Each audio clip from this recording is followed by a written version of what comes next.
latente del pueblo guaraní.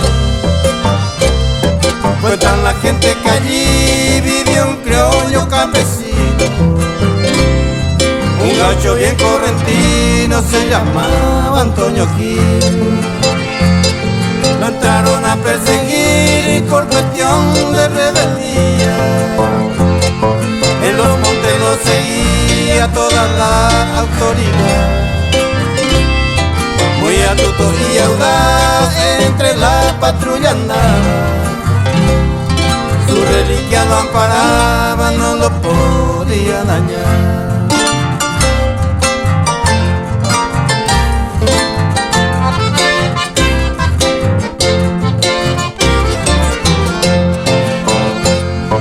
Un trágico 8 de enero después de San Baltasar, vino se puso a tomar en un boliche del Pago.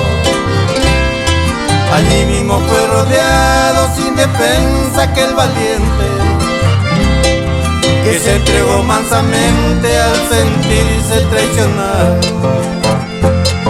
En posición tortuoso colgado de un espinillo, el rateador, que era un indio, ejecutó su sentencia, usando el propio facón del gaucho allí vencido, que él mismo había ofrecido sin implorarle clemencia.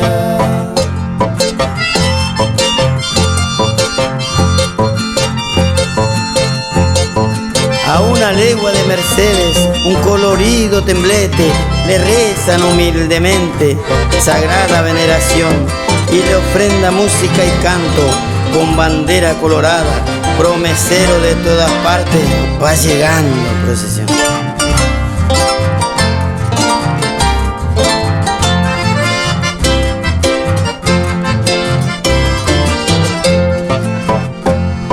Cuando volvió la partida de regreso al poblado, la orden había llegado declarándolo inocente.